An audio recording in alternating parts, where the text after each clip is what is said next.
Please correct me if I'm wrong, but I believe that most people started dancing because it was just a fun thing to do, nothing else. We like the idea of it, and we just wanted to do something, that can bring joy in our life. I don't know any dancers who told me once that they started dancing because they wanted to be a professional dancer and make a living out of dancing.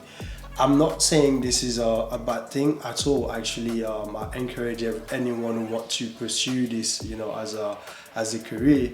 But I think this is not the first motivation. The very first motivation for dancing was simply, just to have fun and enjoy what we are doing, enjoy moving and exploring our body and see what we can come up with. Over the time, we can easily forget, why we started dancing. When I reflect back and think about, my beginning as a dancer, I was just, having fun, dancing, and just, wanted to be a better dancer. But I never thought that, I would make money with it, or I would be able to, to make any kind of a living with dancing, really.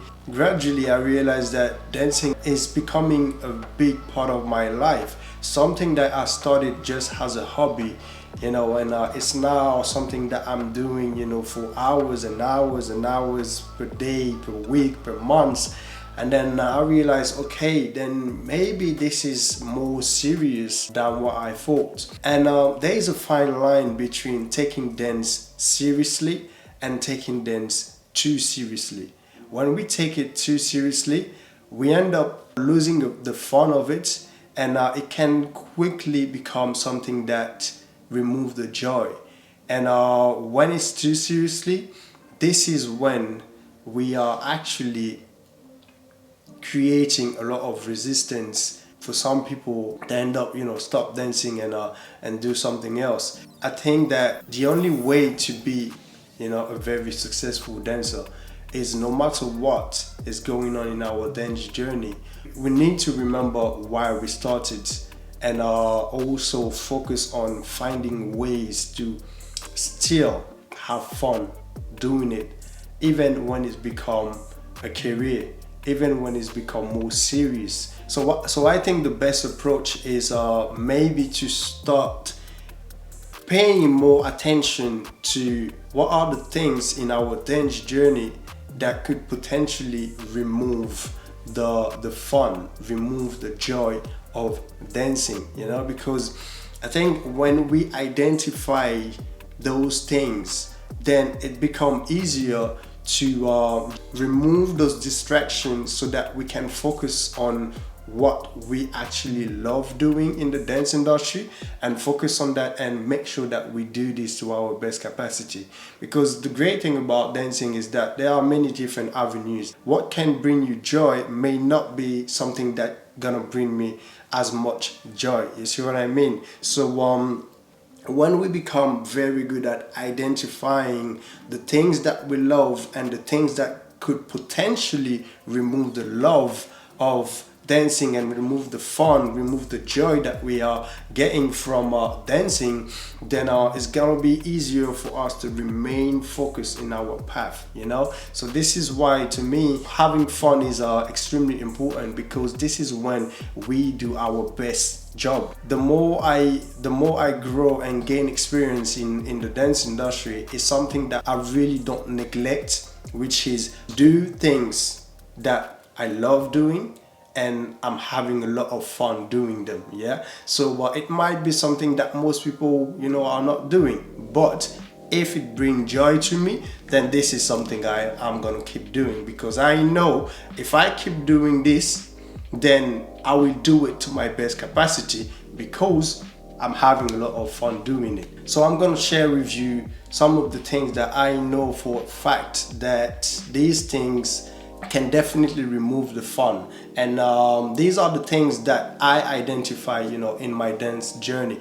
They may not be the exact same thing for you as well. I'm sharing this to you in order to encourage you to do the same exercise and identify the things that could potentially remove the fun and the things that can keep the fun so that you can keep moving forward and do your best, in your dance journey.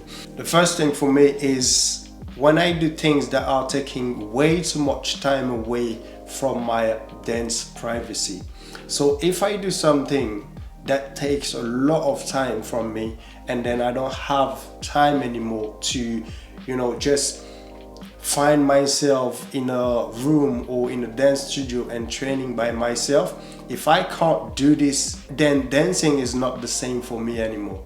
So I really need to spend time by myself and having my own dance privacy. I don't know about you, some people, they like training with other dancers, that's the only way they train, really, exchanging with other dancers. I'm not saying this is a bad thing. Actually, I love exchanging with other dancers as well, but the majority of my time I spend it on my own, and it's just something that I definitely need, and my dance privacy is extremely important. So therefore, if I know, for example, teaching on a regular basis could remove this from me, remove some of my dance privacy time, then I'm gonna have to adjust it and see, okay, what are my priorities in order to spend more time working on my craft. It's really important to identify as soon as possible these things, the things that can distract you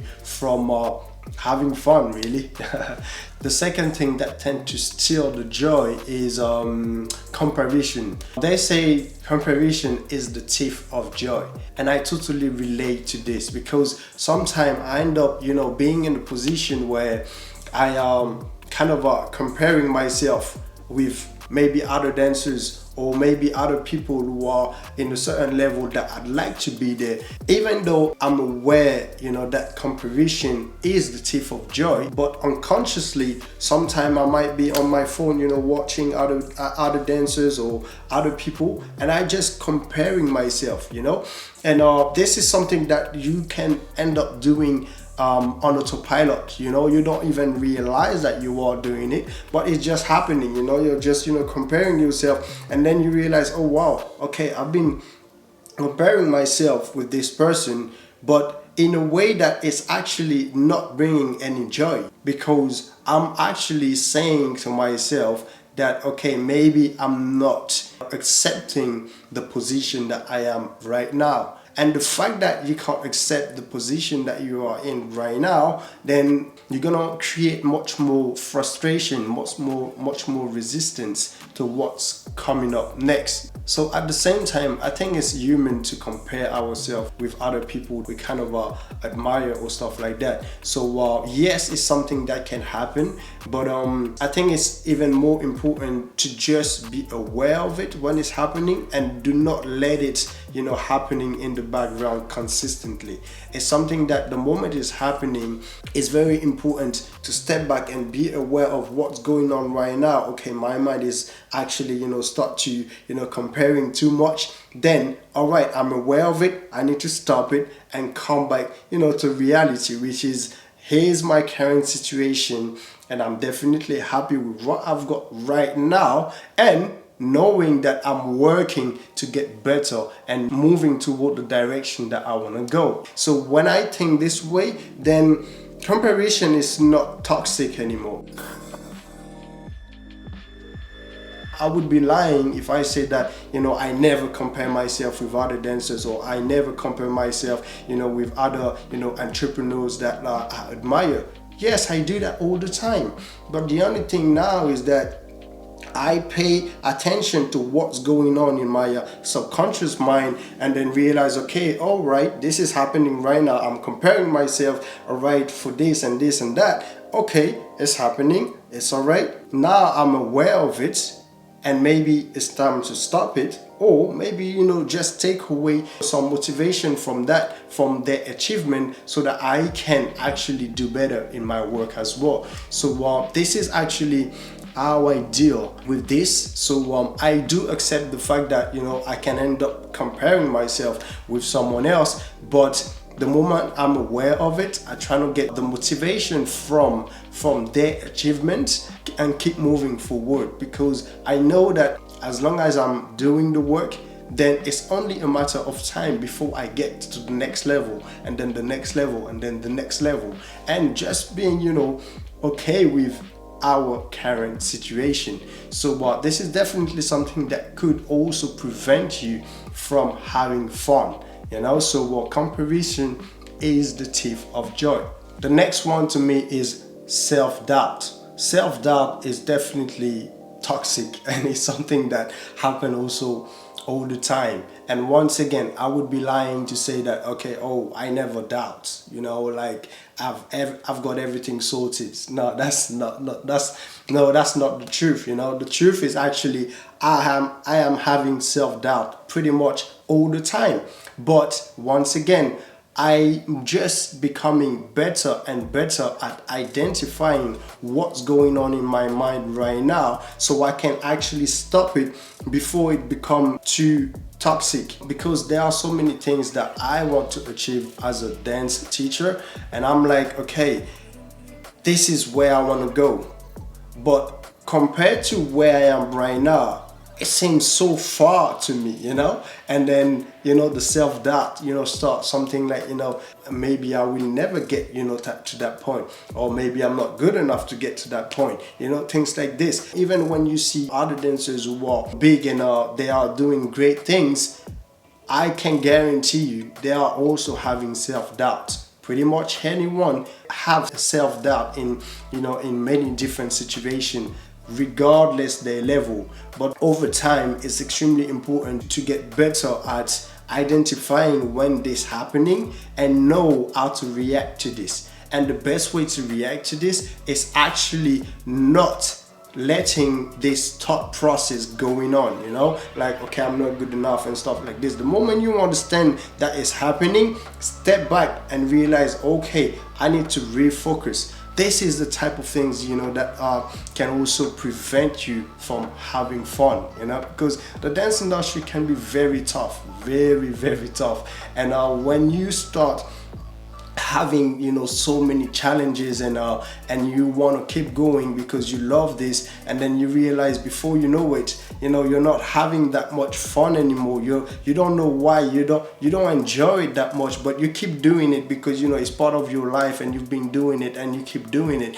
But it can prevent you from doing your best work. So this is why I want to become as good as possible at identifying those distractions, so that I can focus on my path and focus on the things that I have fun to do. Because when I have fun doing something, I can do my best work. And if I can do my best work, then it's gonna be easier for me to reach the level that I want to reach, because having fun in the process is one of the best way to achieve big things almost effortlessly. Yes, we tend to focus a lot on the technical aspect of dancing in order to get better. These things are important, yes, but what's going on up there as well is actually more important than the technical aspect of dancing. Because when the mindset is all right, then the technical aspect of dancing is much easier. It's much easier. All right, so that's it for today, guys, and I hope you find value from this video. If yes, as usual, make sure to subscribe to the channel so you can stay updated with all the videos coming. All right, and if you want to push your freestyle dance to the next level, simply click on the link in the description below to have more details about that. And other than that, I'll see you on the next video. Thank you for watching. Take care. Bye bye.